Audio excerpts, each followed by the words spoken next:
Saiu o listão dos classificados no vestibular. A concentração dos candidatos na porta da SES Gran Rio começou bem cedo. A relação estava prometida para o meio-dia. A ansiedade e o nervosismo diminuíram um pouco quando um grupo de candidatos organizou uma batucada.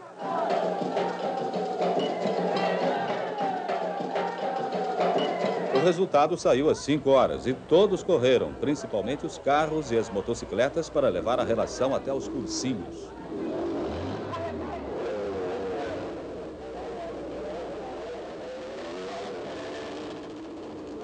A chuva não atrapalhou a comemoração do resultado do vestibular aqui em frente ao Jornal O Globo. Quase todos que vieram aqui festejaram o verdadeiro carnaval.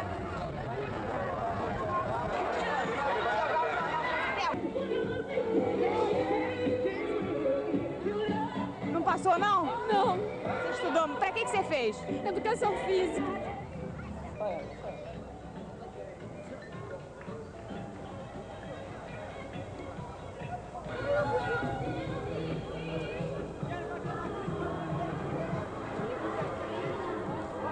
Tá difícil de achar teu número aí? Ai, tá difícil pra caramba. Você fez pra quê? História.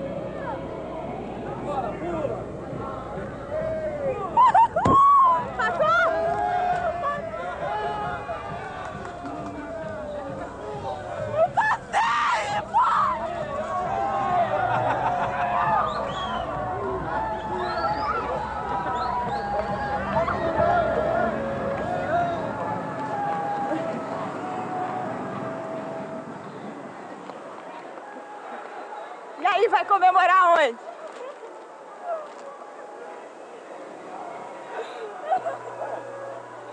E aí, vai comemorar onde? Eu quero comemorar com meu pai, com todo mundo, sabe? É importante pra mim estar todo mundo, minha família, poxa, meus amigos. Poxa, foi muito bom mesmo. História. E você vai estudar pra próxima prova, muito? Eu vou me matar, eu vou fazer tudo que eu puder. Eu vou fazer tudo. Eu quero vencer lá em casa.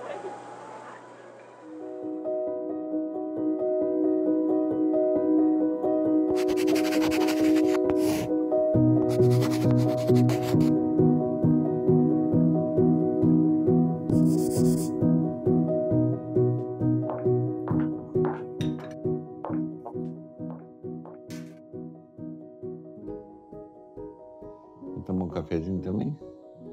Tá bom. Obrigado. Daqui a pouco vou ter que sair, que tem reuniões lá para resolver as coisas. Dia 17 tem o prêmio São Sebastião do Rio de Janeiro no Teatro SES Gran Rio, né? E a gente, além da distribuição de prêmios aos agraciados, vai fazer uma peça musical em honra de São Sebastião, né? E ainda hoje, no fim do dia, preciso da tua ajuda, porque nós vamos preparar o prêmio SES Gran Rio de Teatro. Eu levo. Bom dia, amor. Tchau. Tchau.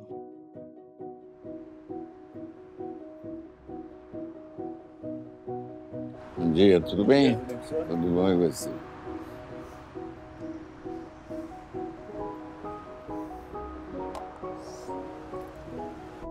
Então, Júlio, nós vamos agora para SES Gran Rio, tá? Ok. Alguém me ligou? Alguma novidade aí? Não? Tá bom, Paulinho. Fala pra Dulce que eu já tô chegando, tá bom? Um abraço. Cara, hoje tá difícil a gente se ver, rapaz.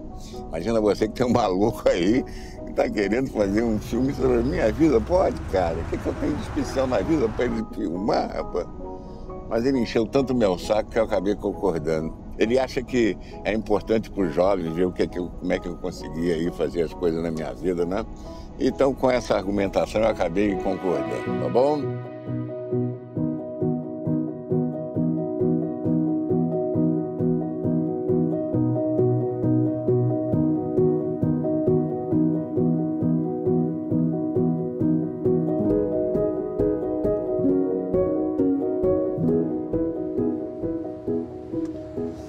Tá bom, cara. Um abração. Tchau, tchau.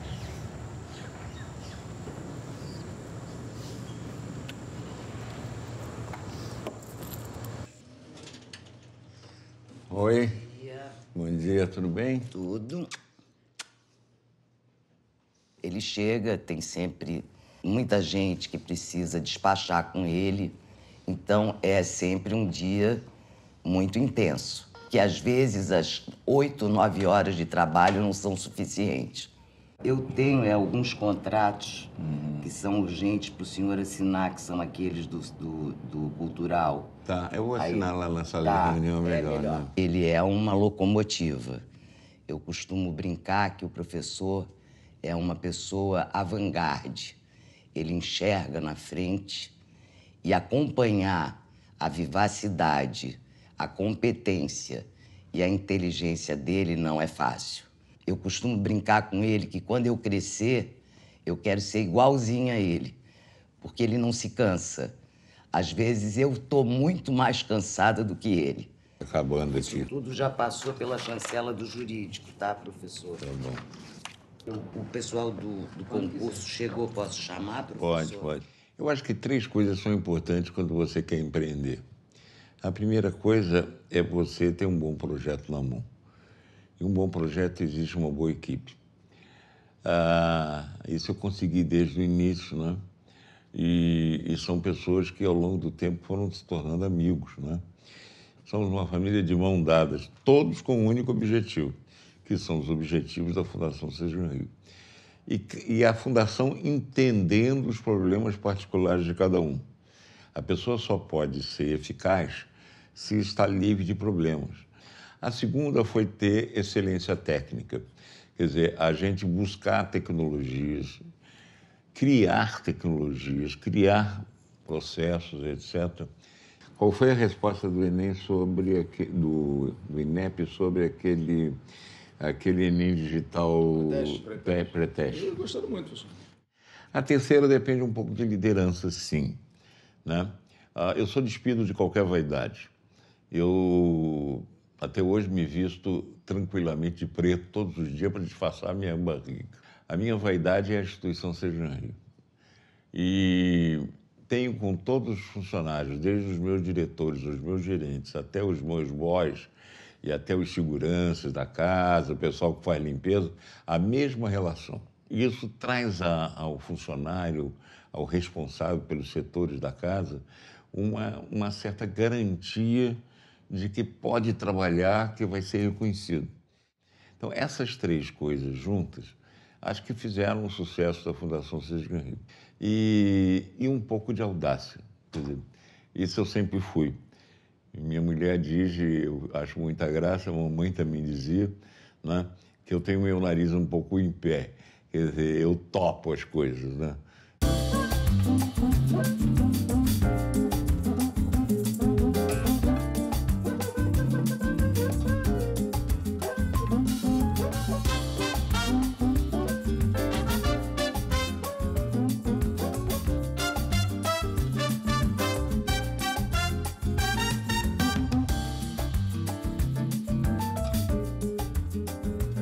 Eu fiz engenharia metalúrgica na PUC, né? E havia uma matéria chamada transmissão de calor.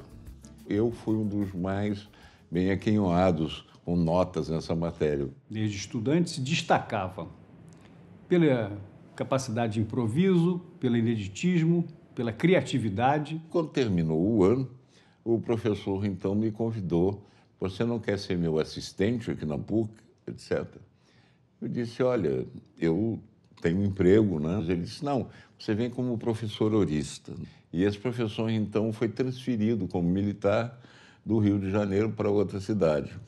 Eu fiz então um concurso, fui aprovado e acabei sendo o responsável pela disciplina, não mais um assistente, mas passei a ser o responsável.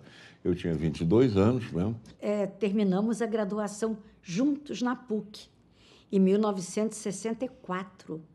O pessoal da pedagogia era basicamente meninas, né? E a engenharia era basicamente garotos. Então, ele tinha uma característica, assim, ele era uma pessoa muito, muito bem arrumada, né? E ele era também bastante perfumado. Então, ele tinha sempre um bom perfume. Então, a gente gostava de dançar com ele. E aí, então, o vice-reitor acadêmico da PUC, que tinha sido meu professor de física quando eu era aluno, disse assim, por que você não assume a chefia do departamento? Eu disse, então vamos fazer uma coisa entre nós, vamos seguir.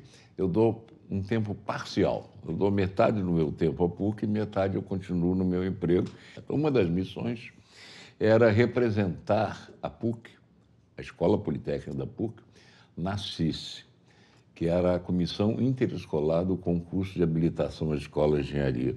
E nessa época, o que aconteceu é que eu estava até numa festa na Barra da Tijuca, quando eu fui chamado às 2h da manhã, correndo ao Largo São Francisco, onde estava a Escola de Engenharia, descobriram que o professor da banca de descritiva tinha se apaixonado por uma aluna e tinha dado as questões da prova de descritiva para essa aluna.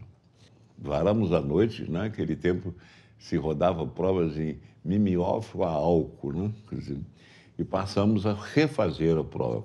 Só que, na hora de reparar o mal que tinha acontecido, um dos fiscais de sala esqueceu de distribuir uma das folhas da nova prova àqueles alunos. E eu voltei para o meu conselho departamental e disse, olha, aquilo é uma bagunça, eu não quero mais fazer parte disso. Passaram-se alguns dias e aí me telefona esse meu amigo, vice-reitor acadêmico, dizendo o seguinte, olha, sabe o que aconteceu? Eu indiquei você para ser o novo coordenador da CIS. Mas eu sou contra isso, eu não quero fazer mais parte disso. Mas já saiu no Diário Oficial. Lá fui eu. Cheguei no Largo São Francisco com a minha secretária, Cristina Paleolo, e estava lá o coitadinho do Urbano, que era o único que tinha sobrado da CIS, era um boy. E eu verifiquei que, num grande arquivo de aço que tinha lá, as pastas estavam todas vazias, estavam tudo muito bagunçado, mas havia uma pasta gorda, muito gorda, cheia de papéis, né? E naquela pasta estava escrito assim, misto com X. Eu disse, ó, essa realmente é a visualização que a gente tem dessa questão. Esse misto com X revela o que está acontecendo aqui nessas salas. Só que quando eu estava dizendo isso, acreditem se quiser, apareceu um raio de luz do sol que atravessou e iluminou aquela pasta gorda, misto, e depois veio em cima de nós três que estávamos ali sentados no chão, arrumando aquela coisa. Eu disse, isso é um sinal positivo. Fizemos o vestibular, foi um sucesso, e o que aconteceu? Eram mais ou menos assim, 1.000 candidatos naquela época, já era uma grande coisa para meio do ano, e eram 400 vagas. Acredite também, se quiser, foram reprovados quase todos e sobraram 200 e tantas vagas.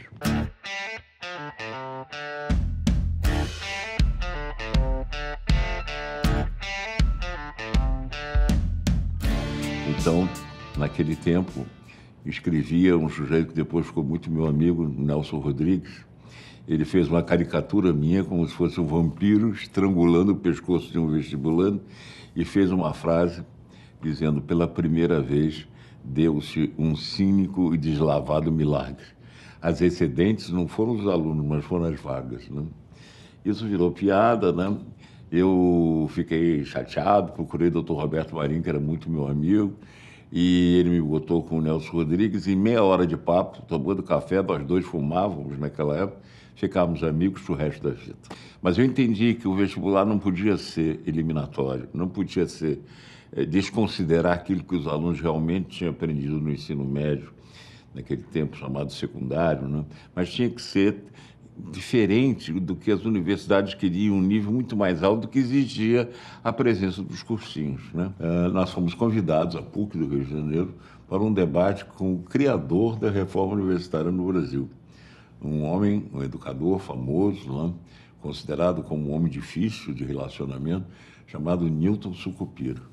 Newton Sucupira, um alagoano de coração pernambucano e de grande amor pelo Brasil, foi a pessoa que mais tempo ficou no Conselho Federal da Educação, 26 anos, organizando todo o sistema educacional brasileiro superior.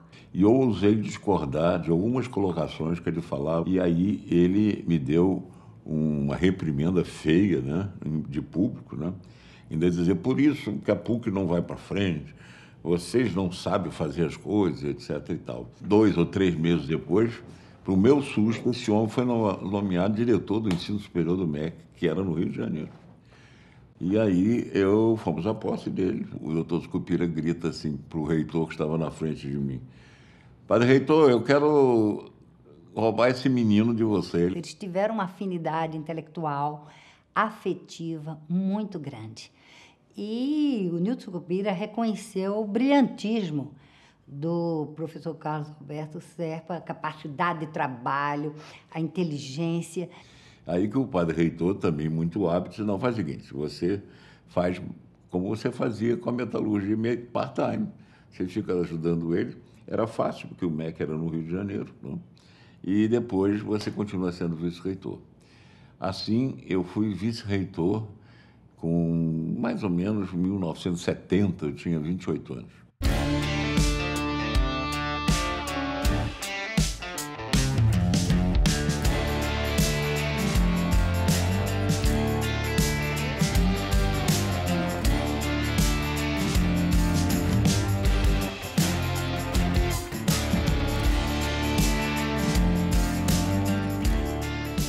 O vestibular era uma praga. A pessoa, para entrar na universidade, tinha que fazer 5 vestibulares. O primeiro, se passasse, ia ver o que ia fazer, mas não era bem aquilo que ele queria. Depois vinha o segundo, o terceiro, o quarto. Fazer vestibulares em dias diferentes para as especialidades que ele quisesse, medicina, engenharia, direito, e pagava a taxa em todos os lugares. Era uma tortura e uma injustiça.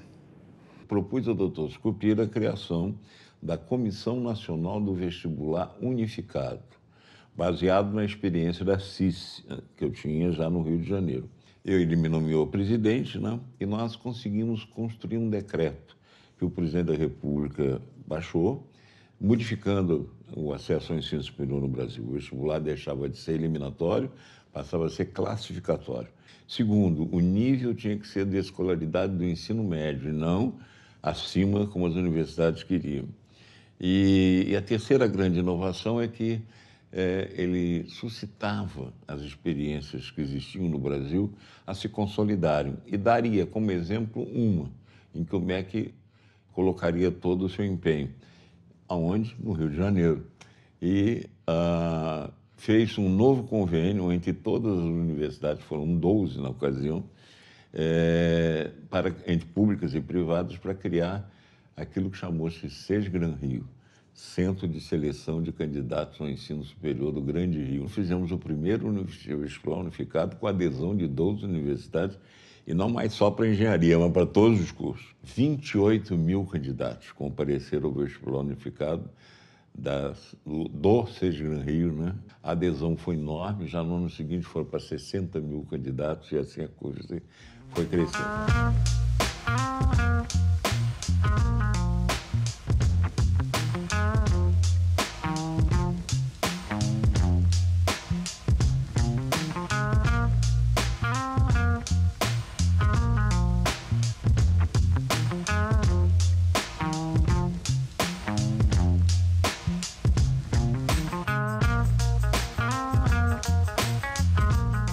Com 1 ano e meio de vida, as universidades pediram ao MEC para transformar aquele convênio que existia entre elas e o MEC numa instituição, não é?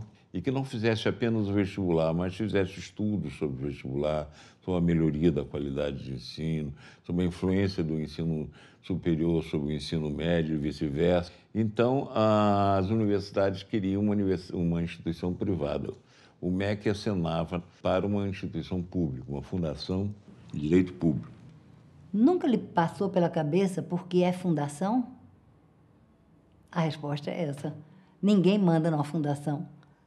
Meu pai falava, se eu tivesse colocado subjugada ao DAO, ele era o presidente do DAO, Departamento de Ensino Universitário, o próximo ministro poderia dissolver.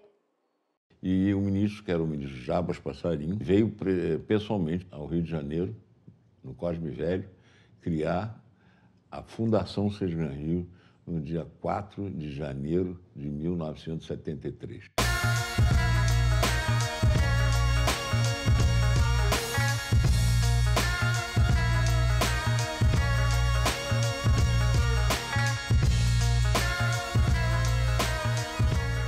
Dificilmente eu consigo pensar a Sesgran Rio se não fosse o professor Serpa, desde o começo. Porque é muito difícil ter tantas ideias e torná-las viáveis. Fazer tanta coisa bem feita. O presidente da Fundação Sesgran Rio, Carlos Alberto Serpa, fez agora à tarde um balanço do segundo dia de vestibular, quando quase 120 mil candidatos fizeram as provas de física e matemática. Você acha que essa prova de matemática e física vai eliminar mesmo muitos candidatos? Bom, a prova em si não elimina, porque na realidade o candidato só é eliminado pelo número de questões globais da prova, mas ela contribui para que o indivíduo, não se saindo bem nela, tenha menos chance de obter o total de questões que ele tem que acertar, que é de 84 em todo o concurso. Naquela época, o vestibular unificado reunia um grande número de candidatos que tinham para o mesmo lugar. E qual foi a grande surpresa? Que esse local foi o estádio do Maracanã. Os alunos debaixo de sol ou de chuva, né, com uma pranchetazinha de madeira no colo, fazendo aquelas questões ali durante 4 horas, não pude, com dificuldade de ir a banheiro, de tomar uma água, tomar uma coisa. Alguns desidratavam, mas eu não conseguia convencer as autoridades educacionais de que a gente era capaz de fazer um vestibular com segurança fora do Maracanã, em salas de aula, né? Eu resolvi fazer um grande simpósio, o primeiro simpósio sobre educação a nível internacional que já houve no Brasil. Na inauguração desse simpósio, eu fiz alguma coisa planejadamente, né? Eu criei uma exposição como se fosse uma exposição de quadros, né? Grandes painéis fotográficos mostrando a realidade dos meninos e meninas fazendo a prova no Maracanã. O Vinícius entrou, era o Jabas Passarinho. Quando ele entrou, ele viu, meu Deus, o que é isso? Ele disse, é o vestibular no Maracanã. Ele ficou horrorizado e disse assim, você me convenceu, vou autorizar você a fazer isso aqui. E assim foi, terminou o vestibular nos estádios e começaram os vestibulares na sala de aula sem nenhum problema.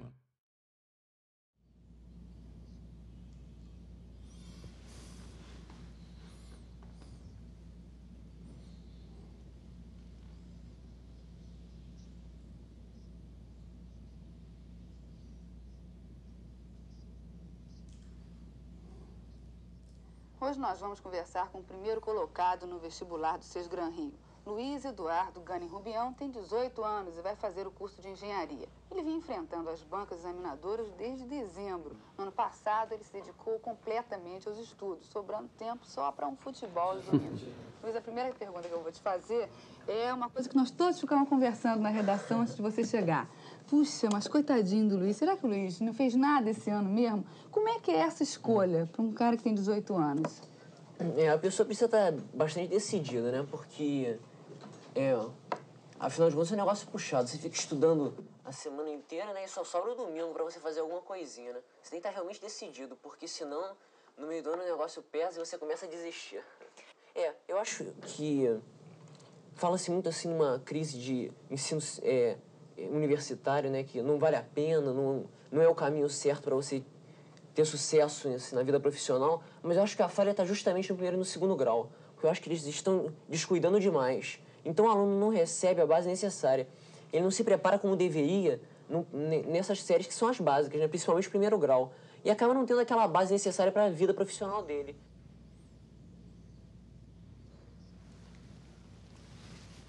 Não lembrava dessa entrevista, realmente não lembrava. Né? Eu estou vendo agora, né, até dá uma assim, uma túnel do tempo, né? Naquela época, a SESGran-Rio, né, e o professor Serpa, que de certa maneira representava, assim, personificava muito claramente a SESGran-Rio, né, eles tinham um trabalho que era um trabalho muito bem feito. Tentar fazer as coisas darem certo num país que não foi muito pensado para coisas que dão certo, né? Professor Serpa, o senhor teria declarado recentemente que a queda da eficiência dos candidatos aos vestibulares tem como causa principal o ensino do primeiro e segundo graus. O que há de errado? Realmente o vestibular é o momento em que se fotografa tudo aquilo que aconteceu antes na vida escolar do aluno. Evidentemente, aquilo que aconteceu foi a escolaridade a que ele ficou exposto no primeiro e segundo grau de ensino. A meu ver, o que está errado é, fundamentalmente, a posição que tem se dado ao professor brasileiro. Não só em termos salariais, eu acho que é uma das profissões mais desrespeitadas que nós temos, como também em função do próprio status que se dá ao professor. Mas uma parte dessa responsabilidade não caberia à própria universidade na formação dos professores? Está havendo um círculo vicioso. Por causa de toda essa conjectura em torno da carreira do professor, estão indo para essa carreira aqueles candidatos de menor poder aquisitivo, das mais baixas classes sociais e que, evidentemente, têm um reflexo muito grande na escolaridade anterior. Então, o menos preparado vai ser mais difícil de ser trabalhado pela universidade e criará um professor menos preparado. O círculo vicioso vai num crescendo tão grande que poderá atingir até um verdadeiro caos. Eu fui à Finlândia 3 vezes, fui 2 vezes ao Japão, fui à Coreia, passei 10 dias lá estudando educação. Eles explicam, definem, conceituam a educação de qualidade como aquela que tem bons professores, aquela que os professores são bem formados, são bem remunerados. Isso também é muito importante. Aqui, infelizmente, os professores não são bem remunerados, também não estão sendo bem formados. E o resultado? No vestibular, o último, 2% da população do vestibular quis magistério, quis fazer pedagogia, 2%. Bom, na verdade, o vestibular unificado, ele otimizou as vagas existentes nas universidades, né? E, em vez de o aluno, inclusive economicamente, fazer N vestibulares, né? Pessoas que faziam 5, 6 vestibulares, um em cada universidade, ele com uma taxa de inscrição e podendo ter, inclusive, isenção dessa taxa quando fosse carente, ele concorria a todas as vagas de todas as instituições unificadas na carreira que ele desejava. E, mais ainda, ele podia escolher em ordem decrescente, né? Qual a sua preferida, a segunda preferida, a terceira e assim por diante. E isso foi, assim, um grande trabalho político do SERPA, porque tinha que unir as faculdades e as universidades para fazer parte desse pool. Não foi tão trivial. Essa unificação contrariava muitos interesses de grupos que já estavam estabelecidos nas universidades fazendo vestibular. 116 mil candidatos ao vestibular unificado da Fundação SESGran-Rio, que disputam 18.830 vagas, fizeram hoje a última prova. Como é que você vai namorar na véspera da última prova do vestibular, menino? Aquela garota é incrível, ficou lá me adiçando aí, quer dizer que eu dormi até tarde. E agora, o que você vai fazer? Nada não, solta aí, eu vou pegar uma praia. Já é o segundo ano que eu chego atrasado. Você foi primeira a terminar a prova, como é que você conseguiu fazer 70 questões tão rápido? Pelo seguinte, querida, porque eu estudei técnico de contabilidade, então eu não sabia nada de física. Ano passado eu não dei matemática. Então eu chutei tudo letra D. Dizer que você simplesmente chutou. Física quanto matemática. Botei D. Não chutei, coloquei D tudinho. Não chutei letra A, nem B, C, D. Chutei Por que você escolheu a letra D? Porque eu acho que há mais probabilidade de eu acertar. Como é que você conseguiu acabar a prova tão depressa? Leitura dinâmica. Deu para responder tudo? Deu tudo bem, fácil a prova. Você acha que dá para passar? Dá sim. Eu vou passar. Eu me orgulho muito do vestibular que nós fazemos. Eu o considero, sem nenhum problema, o melhor vestibular do mundo. É fácil, porque só no Brasil tem vestibular, então é o melhor do mundo. Eu acho que ele é o melhor do Brasil, logo ele é o melhor do mundo, porque só no Brasil tem vestibular com esse nome. Como? O Japão tem vestibular. Não, mas eles vieram aqui pelo é só para japonês. Vestibular, eu conheço os japoneses que têm um vestibular muito mais difícil que no Brasil, muito mais disputado. Agora você não sabe que eles vieram aprender com a gente aqui, né? Como? É melhor pra gente não ser tão disputado, mas que lá... Não, você não sabe que eles vieram ao César Rio e passaram um mês para fazer lá depois. Não, porque o povo é um pouquinho diferente. Deixa eu cercar. Eu queria comentar. A Fundação Sesgran Rio, através mesmo da inspiração do SERPA, pensou em trazer para o Brasil uma nova tecnologia de avaliação que não era disponível para nós, que é a teoria da resposta ao item. Você pode aplicar duas provas diferentes e fazer uma avaliação de dois estudantes, sabendo se um teve melhor desempenho do que o outro, mesmo que as questões tenham sido diferentes. Hoje eu sei o que os alunos brasileiros sabiam em 95, comparados agora em 2020 ou 2019. Isso inaugura uma nova era na educação brasileira, em que a avaliação ela tem uma capacidade de acompanhar a evolução do desempenho dos alunos de uma nação, usando a teoria da resposta ao item. O Enem hoje é isso. O Enem faz-se com questões do TRI. Eu começo com uma frase do professor Nilton Sucupira, que era um grande otimista. Quem diz que hoje está pior, ou é velho e perdeu a memória, ou é jovem e não conhece a história. Estamos sempre melhores. O grande problema da educação é a inexistência de um projeto de educação para o Brasil.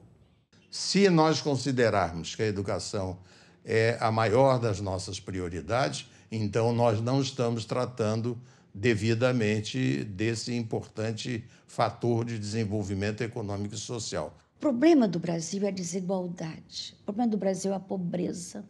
Quer dizer, você tem alunos, um desempenho escolar muito segregado com as classes sociais mais favorecidas. Eu acho que fizemos progresso, mas ainda temos muitos progressos a fazer. Há sempre situações que nós não gostaríamos que existissem, mas depende de nós, entende? É uma coisa que é uma responsabilidade pessoal. Lembraria também que isso é que ninguém sabe.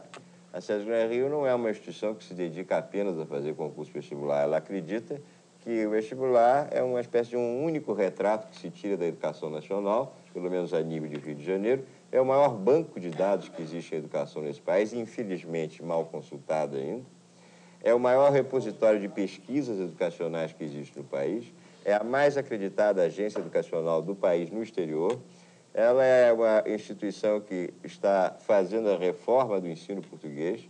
Ela foi consultada, como eu já disse, para fazer a reforma do acesso ao ensino superior em países como o Japão, a Alemanha, etc. Então, a Sesgran Rio é uma entidade, inclusive, que senta numa organização chamada The International Association for Education Assessment, onde estão 100 países do mundo, no que é de melhor em matéria de educação, tentando resolver os problemas uns dos outros.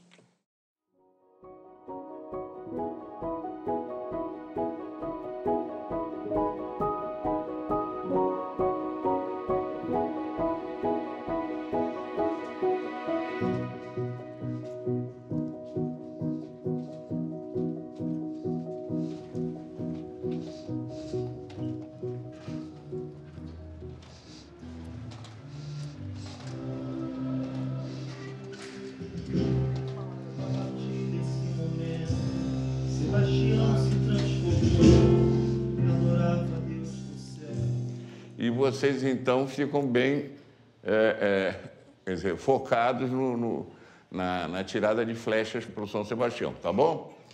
Combinado, então? Combinado. Então, vamos lá. Atenção.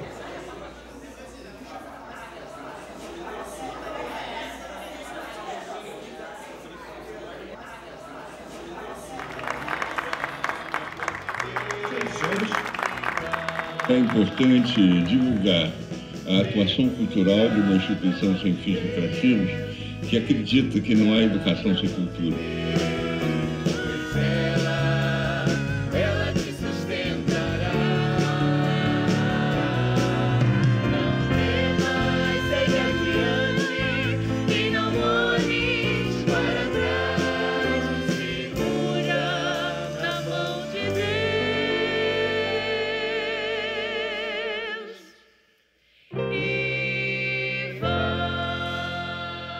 No começo da Sesgran Rio, eu verifiquei que as pessoas de baixa renda, ao contrário dos de alta renda, que sempre tinham um desempenho escolar e profissional bom, algumas faixas de pobres também tinham. E eu fui ver que eles tinham porque tinha ambiência cultural. E por que isso? Porque essa vivência, né, essa interação com manifestações culturais traz ao aluno uma visão mais ampliada do mundo. É quase quando a gente descobriu a pólvora, sabe? Aí eu comecei a acoplar todas as minhas atividades educacionais a atividades culturais. Aqueles alunos que tiveram interação com manifestações culturais, seja como agentes, seja como audiência, esses alunos eles têm uma performance melhor na educação. Então a gente criou um projeto de teatro nas escolas. Todas as escolas do Rio de Janeiro, em vez de a gente trazer os alunos para ver a peça, a gente vai às escolas.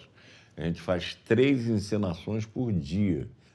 O Serpa é tentacular. Ele não se limita àquilo que aparentemente é o único objetivo da sua vida, que é o caso da educação.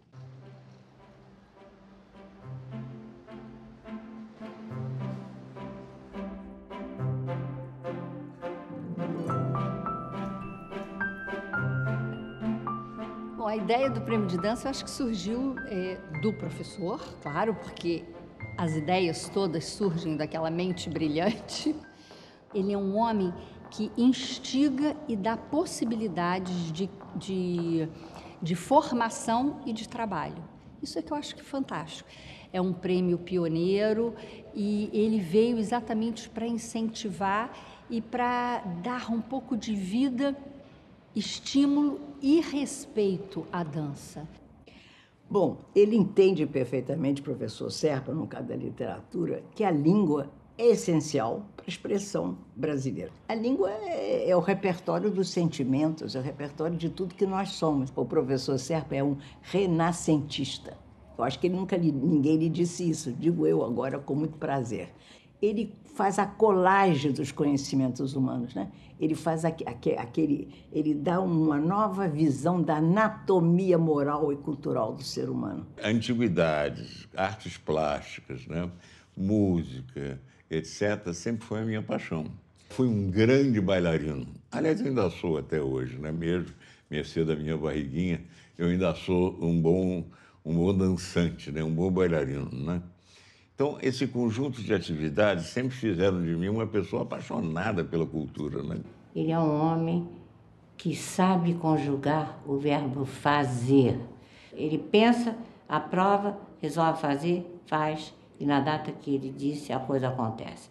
Ele fez uma orquestra ótima, dando oportunidade a jovens para terem prática, para terem uma vivência de palco.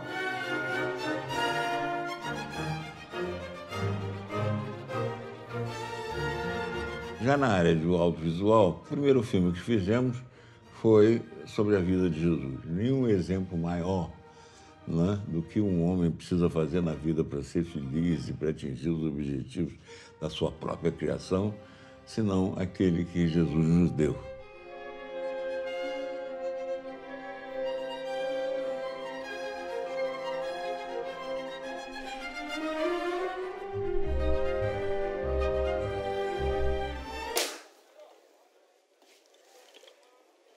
Não tem jeito, hein, Pedro? Não tem jeito.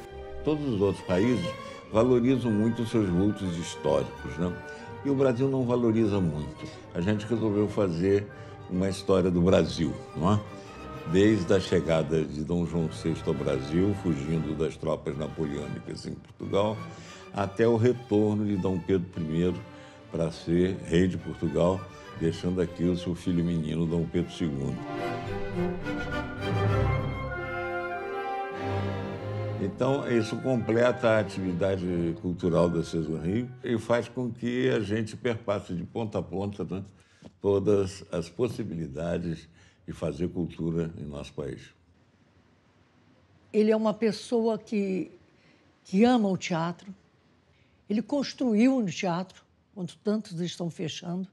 Deu o melhor prêmio de teatro atualmente que tá no Brasil, que é o Prêmio Sesgran Rio.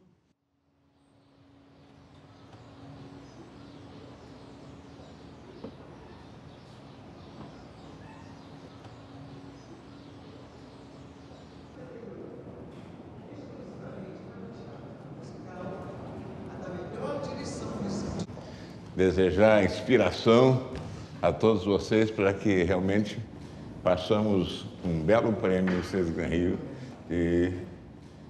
nas nossas categorias aqui, né? Então podemos começar o debate, viu? Sim, senhor.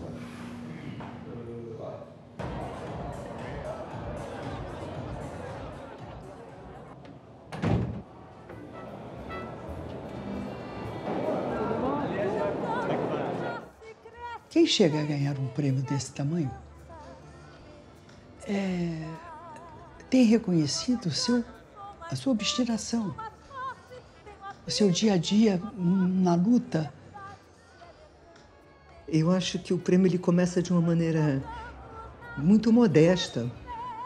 E eu acho que as pessoas não levaram muito a sério o primeiro prêmio. É quando a gente migra para o Copacabana.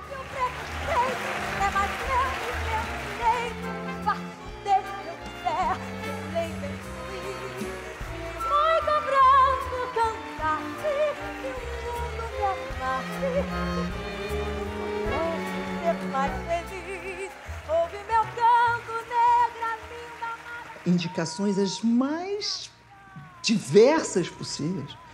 Você tem artistas de todos os segmentos.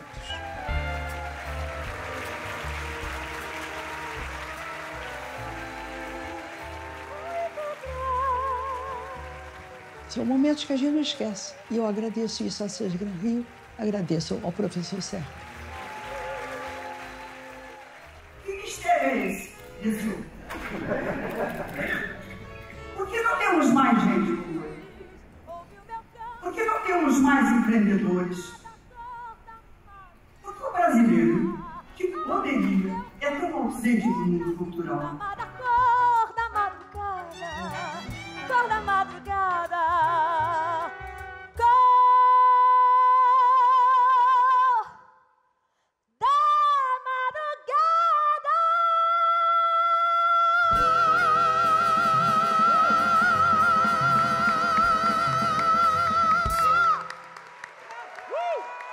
A cultura e a educação tornam o cidadão autônomo. E hoje há claramente um ataque ao livre pensamento. De uma certa forma, viramos bandidos. Porque em todas as áreas há corrupção. Mas, principalmente, nós do teatro viramos, assim, ladrões, corruptos. E os criminosos verdadeiros? Essa visão humanista que o professor Serpa traz a respeito da educação e da cultura, ela é essencial para nós pensarmos no engrandecimento dessas duas ferramentas como parte da formação da experiência civilizatória brasileira. Agora, sem cultura, sem educação, não existe país nenhum. Não existe. E o que mais me chama a atenção no professor é a capacidade dele de resiliência em relação aos sonhos que ele tem. Eu acho que é um ser humano vocacionado. Ele vai, vamos dizer assim, contagiando as pessoas que estão ao seu redor com esse sonho. Mesmo que naquele momento seja até um sonho impossível. É um educador, um homem de cultura, na veia. Não tem como sair. Enquanto viver, não conseguirá se afastar. E ele vem com um brilho nos olhos de garoto. Tive uma ideia. Isso é um perigo. Quando ele liga para mim e diz assim, tive uma ideia, eu digo assim, meu Deus do céu, o que é que vem agora, entendeu? E vem mesmo. Porque são profissões ou são posições de opções de vida que não vêm só porque eu quero. É porque não pode deixar de estar. Não pode deixar de ser. Eu diria hoje que ele é o grande mecenas das artes aqui no Brasil. E o professor, ele parece um estrategista, um grande general. Ele abre o mapa em cima da mesa e diz, vamos lá ver como vai ser esta batalha. É difícil encontrar uma pessoa como ele assim no Brasil atualmente. Numa vocação de educador, numa vocação cultural que ele tem, enquanto ele abrir os olhos, Ele vai saber o que ele quer e vai lutar pelo que ele quer. Não tem saída. Graças a Deus. Não é? Pois é, como nós tivemos 10 anos de casado, não apareceu nenhum sinal de filhos, né? E eu fui fazer exames para saber se o problema era comigo. E não era comigo. E aí eu pedi, bem, Beth, agora é a hora de você fazer os exames. Ela também foi, e por incrível que pareça, também não havia problema nenhum com ela. Naquela época começava-se a introduzir no Brasil a fertilização in vitro. E o médico sugeriu que a gente então fizesse alguma coisa nesse sentido. E eu repudiei de saída, porque eu disse, se Deus não quer me dar filhos, ele tem as razões dele. De modo que não sou eu que vou forçar essa barra. Eu não quero esse tipo de procedimento. Então, Beth, vamos fazer uma coisa? Vamos adotar, a gente está podendo, vamos adotar a criança. Isso eu não quero de jeito nenhum.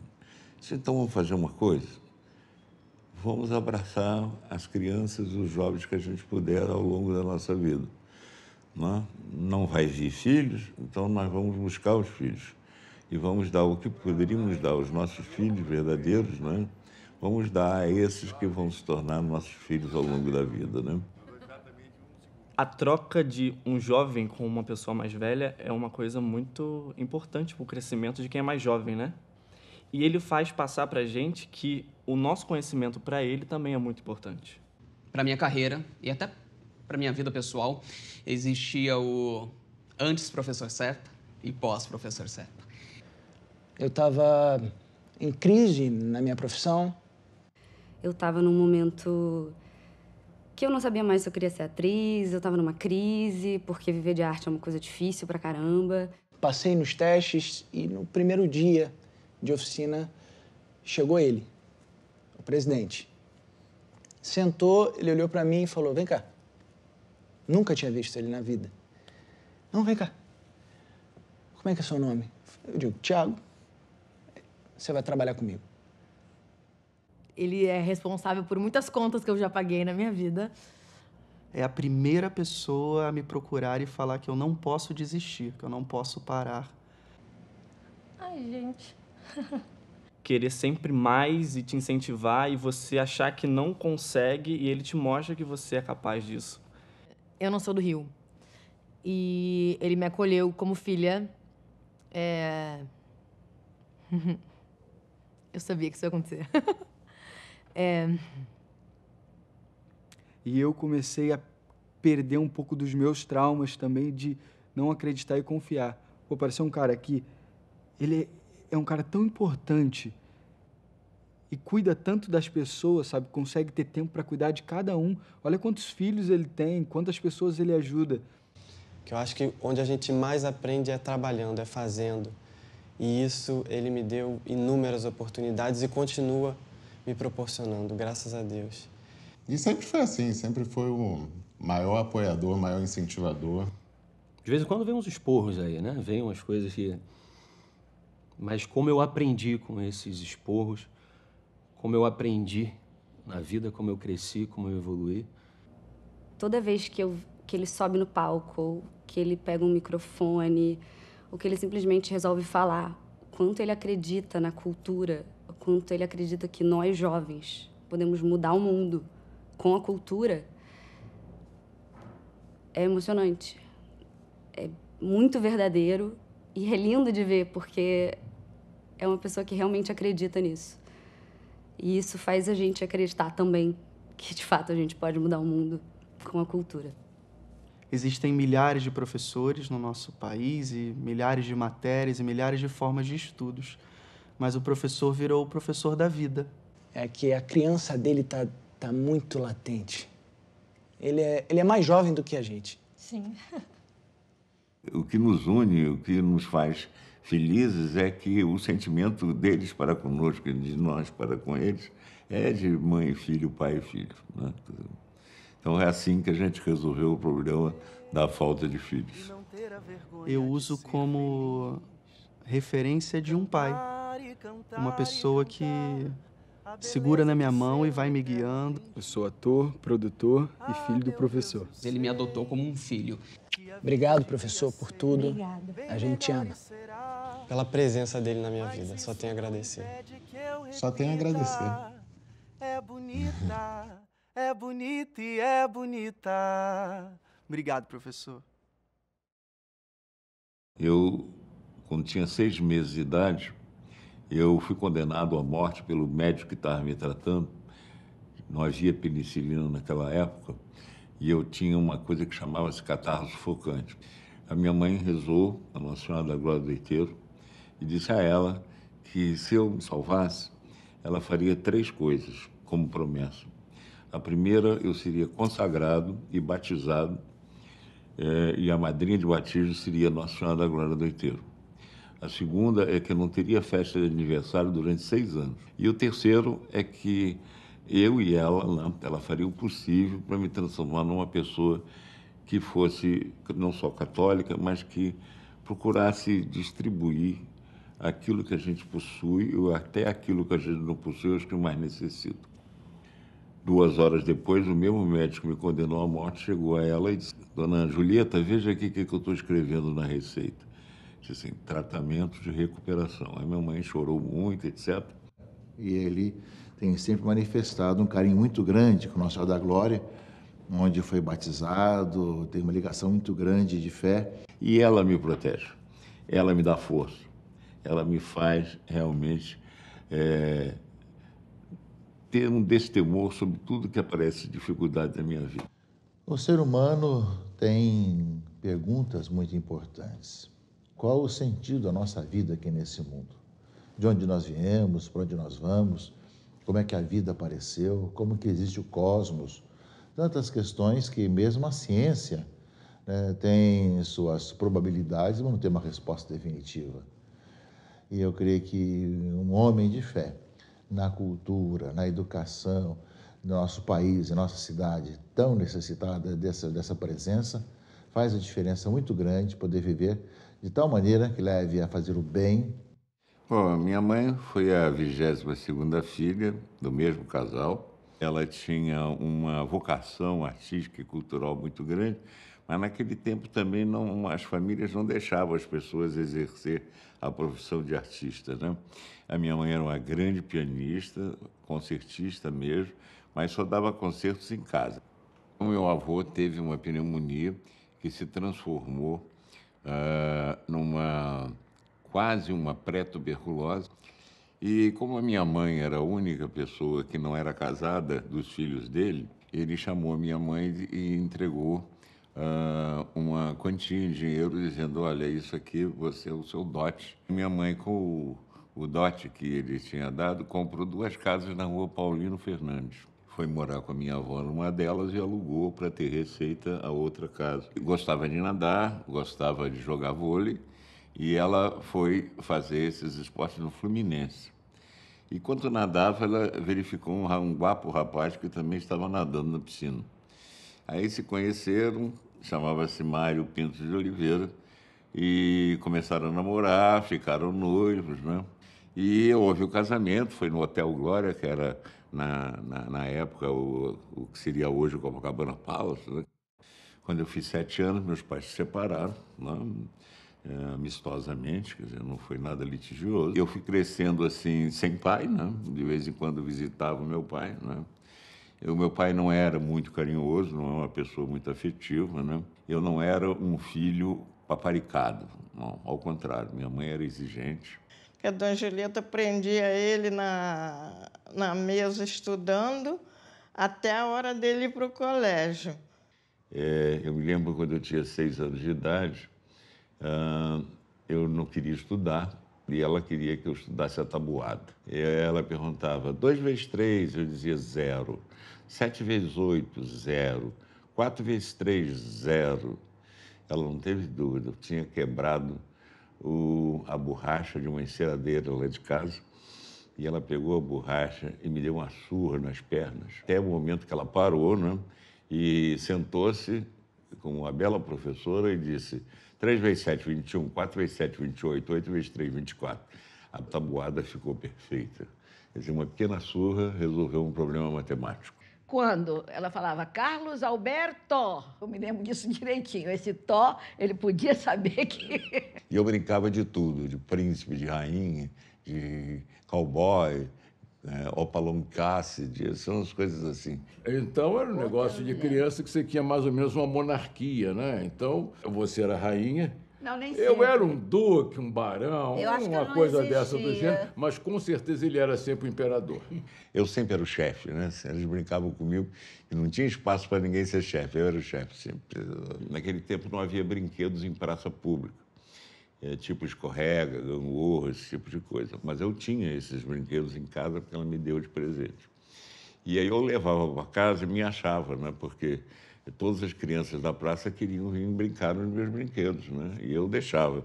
Mas eu selecionava, você sim, você não, etc. e tal. O garoto ele chamava-se Paulinho, ele queria brincar e eu não deixei. Porque ele era pobre, sujo e descalço, não sei o que e tal.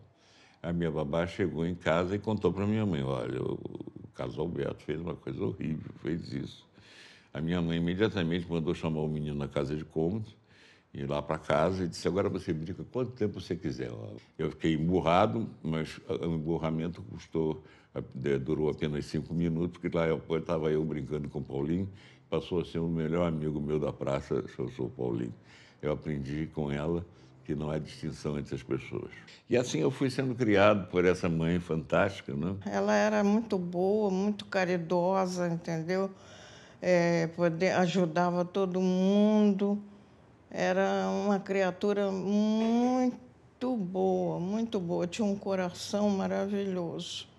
Todas as possibilidades que um rapaz pode ter tido na vida, eu tive, dado por ela, né?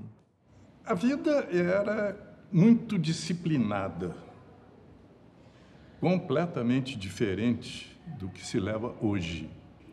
O Santo Inácio era um colégio que incentivava muito a cultura geral. Eu sempre identifiquei, quase sempre identifiquei, uma pessoa que tenha estudado no Santo Inácio. Uma característica, né? Fica preso na pessoa. Eu acho que esse ambiente que vocês estão vendo aqui, que é de muita disciplina, muita religião, mas esse é um ambiente. Eram alunos disciplinados e alunos muito bons. Só passavam os melhores alunos, não tinha jeito. Eu diria que todos nós fomos de médio para bom, mais para bom do que para médio. Alguns excepcionais. Na realidade. Alguns excepcionais. O Serpa, eu diria que na média era melhor do que nós. Em 1960, após esse período de Santo Inácio, nós fomos fazer vestibular para a PUC. Eu soube da existência do Serpa quando eu fui fazer vestibular. Aí tinha uns programas de televisão que ele apareceu. A mamãe ficou encantada, chamou a Beth. Beth, olha que homem maravilhoso. Que bom partido. Se você entrar para a PUC, olha só, tem um lá para você paquerar. Eu fui fazer a prova, fiz até no Instituto de Educação, ele corria nos colégios. E ela estava parada, assim, sem escrever. Está acontecendo uma coisa? Está precisando de alguma coisa? Falei, não, tô parada para pensar. Aí ele foi embora. Eu acabei passando para a PUC e, na época, ele era diretor do Departamento de Metalurgia, ainda não era vice-reitor, não. Aí aconteceu o dia que eu estava já vice-reitor, mas na função de reitor, vestido de beca de reitor, dando formatura aos alunos da PUC, né? Ali no calor, no mês de dezembro, ali nos pilotis, em frente ao busto do Kennedy. E aí, se não quando, passa a Beth, eu tirando aquelas roupas todas, sempre fui muito calorento, e diz ela para mim, destruindo os corações das meninas, hein? Aí eu cá comigo, vou te pegar, tal. Aí ele me chamou para almoçar. Aí eu fui. O Serpa foi pegar uma noite para saírem. Mamãe desceu. Papai e mamãe? Não, primeiro desceu só ela. Mamãe desceu e falou com ele, olha, primeira vez que a minha filha vai sair assim à noite, mas ela não vai sozinha não, ela vai com a Letícia, eu. Nós fomos para a boate, eu fiquei a noite inteira sentada lá e os dois dançando. Uma vela.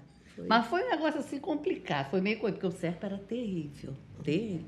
Então eu gostava da noite, né? Eu às vezes trabalhava até 8, 9 horas da noite, e dali nem em casa, ia direto para a farra. Eu saía muito com as amigas para ir para a festa. Um dia eu estava na boate dançando, quando eu olho, assim, ele já estava meio que namorando a Beth. Tá ele lá dançando com uma. Quando ele viu que eu vi, né? Ele saiu correndo, se mandou, sumiu da boate, para não contar nada. No dia seguinte eu contei para a Beth. Beth, ó, Serpa estava lá. Aí a Beth deu um tempo nele nessa época que aconteceu isso. Aí ele deixou de presente para mim um relógio, deixando um bilhetinho que eu tenho até hoje. Aí, um mês depois, ele mandou um relógio de presente para ela, para nós acertarmos nossos ponteiros. Porque a mãe dele falava que noivou são 7 meses para casar. Esse aqui é o álbum do casamento oficial, né? Dona Beth, vestida de noiva, pela grande estilista da época, Mena Fiala, né? Quer dizer, ela descendo do carro na igreja da Glória, as duas irmãs. Aqui o altar enfeitado para a grande entrada de Dona Beth. E aqui está o meu sogro entregando, ela vai dar um beijo no pai, entregando a sua filha, né? Isso tem apenas quase 43 anos, né? Aqui o momento crucial da assinatura, não é? E aqui já casados, marido e mulher, para todo sempre, vai fazer 43 anos desse momento. Estamos saindo aqui da igreja, tá vendo? Aqui está o cortejo no final, na porta da igreja, já no final, e entrando no carro, para sempre juntos. Lá vamos nós. Aqui estamos entrando Estamos saindo da igreja ainda, né? Aqui já estamos entrando na recepção que foi lá na Barra da Tijuca. Olha a minha mãe sorrindo, uma coisa que ela estava muito alegre nesse dia. E aqui estamos eu de olho arregalado, ó. E aqui estamos apaixonados um pelo outro. Happy end. Desde que ela viu na televisão, a mamãe mostrou para ela, é esse homem que eu vou casar. E ela correu atrás. Ela é a mulher perfeita para o Serpa. E o Serpa é o marido perfeito para a Beth, porque também trata a Beth assim. Eles têm uma afinidade como casal que dificilmente a gente vê. Às vezes eu estou falando com ela, ele liga para ela 4 vezes. E a Beth é uma pessoa muito reservada e o Serpa já é mais solto, mais engraçado. Até que eu falei para minha mulher, depois que saímos da casa do Serpa, adorei seu cunhado. Mas não gostei muito de sua irmã, não. Achei ela muito metida. Todo mundo acha que a Beth é metida ou que é antipática. Não é nada disso. A Beth é muito tímida. Quando você conhecer ela, você vai conhecer a pessoa verdadeira que ela é. Realmente, ela tem um coração enorme. Ela analisa primeiro todo mundo. A Beth não se abre com qualquer pessoa. A Beth é muito reservada. E ela primeiro vai analisar você, o seu comportamento. Ele tem mania que ajudar muita gente, aí é isso aí que ele se enrola. Às vezes eu reclamo muito porque que eu não me engano muito não, mas ele se engana. Ajuda uma opção de gente que dá certo, mas tem uns e outros. O Serpa é um ser humano onde ele não abre mão do sagrado, ele não abre mão do divino. Ele é disciplinado na sua religião. Eu observo isso nele com muita emoção, porque ele me leva a enxergar o sagrado no canto de um musical, num teatro que muitas vezes até tá falando do dia a dia do ser humano. Eu consigo enxergar o sagrado no profano das escolhas dele. Acho ele um gênio. É um gênio, porque ele é bom em tudo.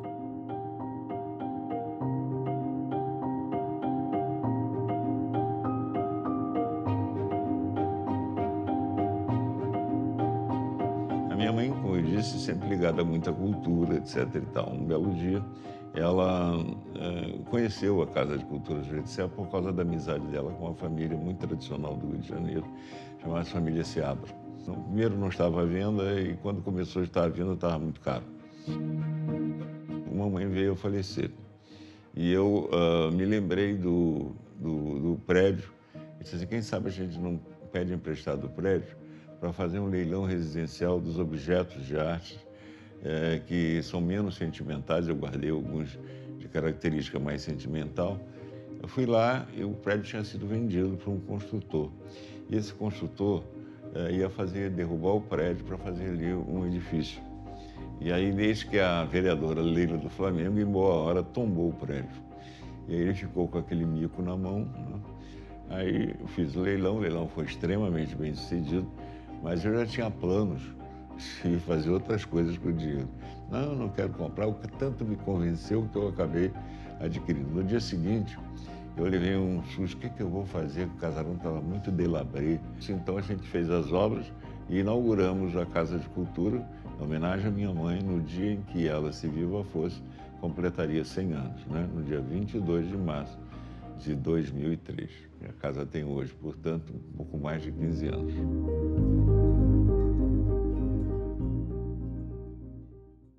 Como ele era oficial de marinha, ele saía muito cedo para o trabalho. E eu, então, ia com a minha babá visitar o meu pai, uma vez por mês, pelo menos.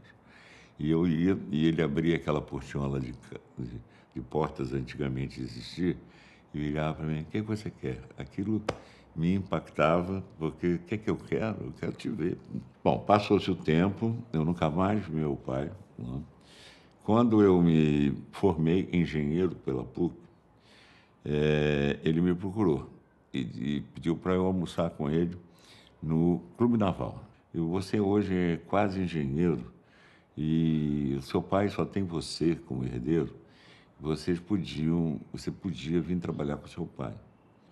Você se lembre, você é do meu sangue, você é o único herdeiro, você tem que vir servir ao seu pai. Afinal de contas, tudo que eu tenho é seu. Não é? Você vai desprezar isso? Eu fiquei profundamente magoado com meu pai, porque se ele tivesse me solicitado sentimentalmente trabalhar com ele, eu teria largado tudo e iria trabalhar com ele. Mas como ele veio com o aspecto financeiro, aquilo me irritou um pouco. Eu disse assim, meu pai, não se preocupe, quando você morrer, a última cueca suja que você estiver usando, eu vou buscar, porque é minha. Ele levantou-se, jogou a cadeira no chão e ainda tive que pagar a conta do almoço na coisa naval. Aí nos afastamos. Eu sempre tive a qualidade de perdoar, menos o meu pai. Passaram-se os anos e eu tinha uma mágoa muito grande no meu coração. Mágoa que me angustiava, me perturbava o espírito. Um belo dia, ao lado desse piano aqui, Gisela Amaral, uma grande amiga minha, que já faleceu, infelizmente, ano passado, chegou aqui e viu o retrato do meu avô, que está aqui. E disse, quem é esse? É seu pai? Eu disse assim, não, esse é meu avô, pai da minha mãe. E onde está o retrato do seu pai? Eu disse, não tem. Por que não tem retrato do seu pai? Porque eu não quero ter nenhuma recordação dele. Ele já tinha morrido, inclusive, né? E eu disse, se eu fizer uma missa na PUC, em honra do seu pai, pela alma do seu pai, você iria? Eu levei um susto, assim, sabe? Eu iria à missa, sim. O que é que aconteceu? Durante a missa, eu não sei o que aconteceu, bateu em mim uma vontade incomensurável de perdoar meu pai. Eu me dirigi à comunhão, pedindo perdão a Deus por ter tantos anos, né, amargurado com essa situação e tendo esse sentimento tão ruim em relação ao pai que me gerou, né? E eu comunguei pela primeira vez na minha vida pela alma dele. Tá? Quando acabou a missa, eu me senti leve. Foi como se tivesse arrancado um peso dentro de mim. A partir desse dia, a minha relação espiritual com ele é perfeita. Rezo por ele todos os dias, de manhã, de tarde, de noite.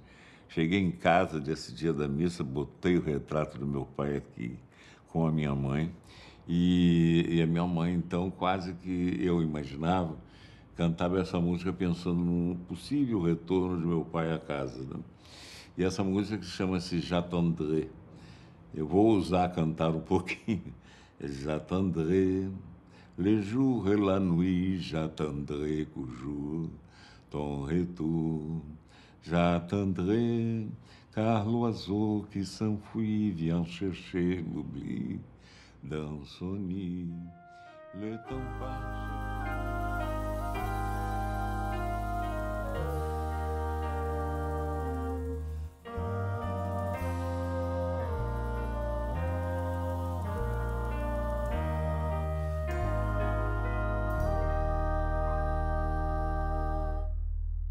J'attendrai les jours et la nuit, j'attendrai toujours ton retour. J'attendrai car l'oiseau qui s'enfuit vient chercher l'oubli dans son nid. Les temps passent et courent en battant tristement dans mon cœur si lourd. Et pourtant j'attendrai ton retour. Les fleurs pâlissent, le feu s'éteint, l'ombre sous-glisse dans le jardin, l'horloge tisse des centres là. Je crois entendre ton pas. Le vent m'apporte des bruits lointains. Guettant ma porte, j'écoute en vain. Hélas, plus rien ne vient. J'attendrai les jours et la nuit, j'attendrai toujours ton retour. J'attendrai car l'oiseau qui s'enfuit vient chercher l'oubli dans son nid. Les temps passent et courent en battant tristement dans mon cœur si lourd. Et pourtant j'attendrai ton retour.